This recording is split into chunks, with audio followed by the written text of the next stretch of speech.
നമസ്കാരം. ഗീതു സ്റ്റോറിയിലെ ഇന്നത്തെ കഥയിലേക്ക് എല്ലാവരെയും സ്വാഗതം ചെയ്യുന്നു. കഥയിലേക്ക് കിടക്കാം. മരിക്കണോ അതോ ജീവിക്കണോ അതറിയാത്ത അവസ്ഥയിലായിരുന്നു കാവ്യ. തൻ്റെ പ്രശ്നങ്ങൾ ആരോടെങ്കിലും ഒന്ന് തുറന്നു പറയാൻ കഴിഞ്ഞിരുന്നെങ്കിൽ എന്നവൾ ചിന്തിച്ചു. ഒടുവിൽ ഒത്തിരി ആലോചിച്ചതിന് ശേഷമാണ് സ്വന്തം അമ്മയോടെല്ലാം പറയാം എന്നവൾ കരുതിയത്. അമ്മയ്ക്കാവുമ്പോൾ ഒരുപക്ഷെ തന്നെ മനസ്സിലാക്കാൻ കഴിയും എന്നവൾക്ക് വെറുതെ തോന്നി. എൻ്റെ പൊന്നു മോളെ, ഒരു അമ്മയോട് പറയാൻ പറ്റിയ കാര്യങ്ങളൊക്കെയാണോ ഇത്? പെൺകുട്ടികളുടെ ജീവിതം എന്നൊക്കെ പറഞ്ഞാൽ മോളെ ഇങ്ങനെയൊക്കെ തന്നെയാണ്. അതിന് നീ വന്ന് ഇങ്ങനെ പരാതി പറയല്ല വേണ്ടത്. നമ്മൾ എല്ലാം സഹിക്കണം മോളെ. അങ്ങനെയാണെങ്കിൽ മാത്രമേ നമ്മുടെ ജീവിതം മുന്നോട്ട് കൊണ്ടുപോകാൻ കഴിയൂ. ഇവിടെ തന്നെ നോക്ക്, നിന്റെ അച്ഛൻ എന്തോരോ എന്നോട് വഴക്കിടുമെന്നും പ്രശ്നങ്ങൾ എന്നും പ്രശ്നം തന്നല്ലേ. എന്നിട്ടും അതെല്ലാം സഹിച്ച് ഞാൻ നിൽക്കുന്നില്ലേ? എന്താ കാര്യം? ഈ കുടുംബം നന്നായി മുന്നോട്ട് പോകണമെന്ന് എനിക്ക് അതിയായ ആഗ്രഹമുണ്ട്. അതുകൊണ്ട് എൻ്റെ പൊന്നുമോളെല്ലാം കണ്ടില്ലെന്നും കേട്ടില്ലെന്നും ഒക്കെ നടിക്കണം. കുറച്ചൊക്കെ കഴിയുമ്പോൾ ഇതൊക്കെ അങ്ങ് മാറും. ഇപ്പോൾ കല്യാണം കഴിഞ്ഞിട്ട് 1 മാസമല്ലേ ആവുന്നുള്ളൂ.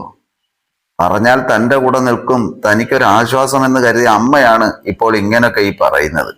ഓ, ഇനിയൊന്നും ഈ അമ്മയോട് പറഞ്ഞിട്ട് കാര്യമില്ല എന്നവൾക്ക് തോന്നി.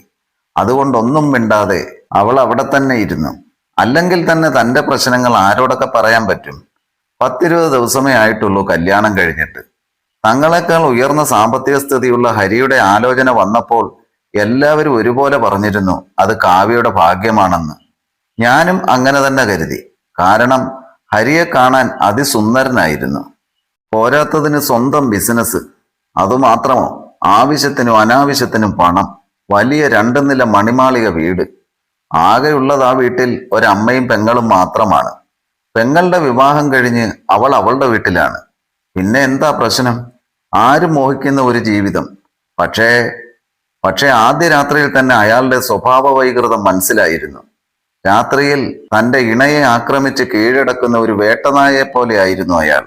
തൻ്റെ ശരീരത്തിലെ മൃദുലതകളിൽ അയാളുടെ പല്ലുകൾ അമരുമ്പോൾ വേദനിച്ചു കരയുന്ന ശബ്ദം അയാളിൽ കൂടുതൽ ആവേശം നിറച്ചു. ഭയന്നും വേദനിച്ചും കരയുന്ന ശബ്ദം കേൾക്കുമ്പോൾ അതിൽ ഉൾപ്പുളകം കൊള്ളുന്ന സന്തോഷം കണ്ടെത്തുന്ന ഒരുതരം സൈക്കോ.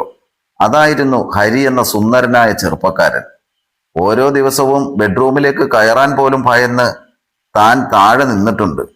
അമ്മായിയമ്മ റൂമിലേക്ക് നിർബന്ധിച്ച് തള്ളിവിടുമ്പോൾ എങ്ങോട്ടെങ്കിലും ഓടിപ്പോയി ചത്താലോ എന്ന് വരെ കരുതും. ഇഞ്ചിഞ്ചായ അയാൾ കൊല്ലുന്നതിനേക്കാൾ ഭേദം ഒറ്റയടിക്ക് മരിക്കുന്നതല്ലേ എന്ന് തോന്നിപ്പോകും. പക്ഷേ മുറിയിലേക്ക് പോകാതിരിക്കാൻ തരമില്ലായിരുന്നു. സ്കൂളിൽ പഠിക്കുമ്പോഴോ കോളേജിൽ പഠിക്കുമ്പോഴോ എനിക്ക് നല്ല ഒരു ബെസ്റ്റ് ഫ്രണ്ട് പോലും ഇല്ലായിരുന്നു ഇതൊക്കെ തുറന്നു പറയാൻ. അഭിപ്രായം ചോദിക്കാനും ആരുമില്ലായിരുന്നു.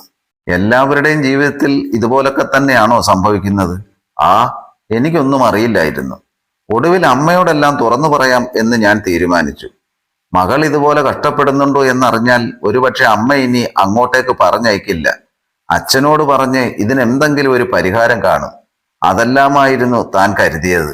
പക്ഷേ ഒരു നീണ്ട ഉപദേശം തന്ന് അമ്മയും എന്നെ പറ്റിച്ചു.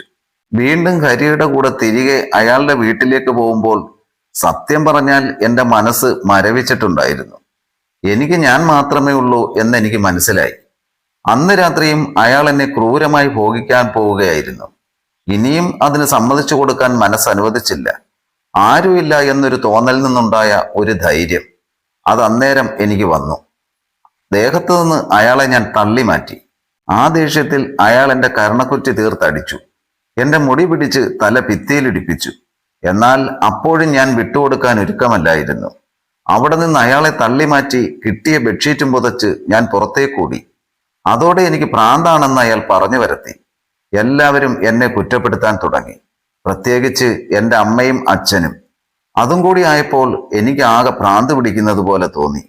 അപ്പോഴാണ് ഒരു ദിവസം എൻ്റെ ആൻറ്റി എന്നെ കാണാൻ വന്നത്. ആൻറ്റി വക്കീലാണ്. ആൻറ്റിയോട് ഞാൻ എല്ലാം തുറന്നു പറഞ്ഞു. അത് കേട്ടപ്പോൾ ആൻറ്റി എന്നെ ചേർത്ത് പിടിച്ച് ഇത്രയും കാലം എന്തിനാണ് കുട്ടി നീ എല്ലാം സ്വയം അനുഭവിച്ചത് എന്ന് ചോദിച്ചു. അന്ന് തന്നെ ആൻറ്റി എന്നെ കൂടെ കൂട്ടിക്കൊണ്ടുപോയി. ഹരിക്കെതിരെ ഡൊമസ്റ്റിക് വയലേഷന് കേസ് കൊടുത്തു. അപ്പോഴേക്കും എന്നെ കുറ്റപ്പെടുത്താനും നയപരമായി പറഞ്ഞ് കേസ് പിൻവലിക്കാനും ധാരാളം ആളുകൾ വന്നിരുന്നു. അവരെ ആരെയും ഞാൻ മൈൻഡ് ചെയ്തില്ല. ഒരു പ്രശ്നമുണ്ടായപ്പോൾ എൻ്റെ കൂടെ നിൽക്കാത്തവരെ ഇനി ഒരു കാര്യത്തിനും അടുപ്പിക്കില്ല എന്ന് ഞാൻ തീരുമാനിച്ചിരുന്നു. ചീത്ത പറഞ്ഞും ശപിച്ചും അവർ എല്ലാവരും പോയി. ഹരിയുടെ പേരിലുള്ള കേസ് നടന്നു. എന്റെ ശരീരത്തിലെ മുറിവുപാടുകളെല്ലാം കണ്ട് കോടതി പരിശോധിച്ചു. എനിക്ക് അനുകൂലമായി കേസും വന്നു. അയാൾക്ക് ജയിൽ ശിക്ഷ വിധിച്ചു. പക്ഷേ ഇതിനിടയിൽ ഞാൻ അറിഞ്ഞിരുന്നു അയാളുടെ കുഞ്ഞ് എൻ്റെ ഉദരത്തിൽ വളരുന്നുണ്ടെന്ന്. ഒറ്റയ്ക്ക് ഈ കുഞ്ഞിനെയും കൊണ്ട് എന്തു ചെയ്യുമെന്ന് കരുതിയിരുന്നു. അപ്പോഴും ധൈര്യം തന്നത് വക്കീലാൻറ്റി ആയിരുന്നു.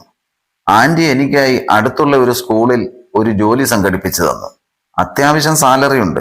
എൻ്റെ കാര്യങ്ങൾ നോക്കാൻ അത് മതി. ആൻറ്റിയുടെ കൂടെ താമസവും. ഇനി കൂട്ടിനായി കുഞ്ഞുകൂടി വന്നാൽ ജീവിതം നല്ല രീതിയിൽ മുന്നോട്ട് കൊണ്ടുപോകാം എന്നൊരു കോൺഫിഡൻസ് ഇപ്പോൾ എനിക്കുണ്ട്. ഒരു കാര്യം ഞാൻ ആദ്യമേ തീരുമാനിച്ചിരുന്നു. എനിക്കുണ്ടാകുന്നതൊരു മകളാണെങ്കിൽ അവൾക്ക് സപ്പോർട്ടായി എന്നും ഞാൻ കൂടെ ഉണ്ടാകും. അതല്ല മകനാണെങ്കിൽ ഒരിക്കലും മറ്റുള്ളവരെ വേദനിപ്പിക്കരുത് എന്നവനെ ഞാൻ പറഞ്ഞു പഠിപ്പിക്കും. അതാണ് ജീവിതം.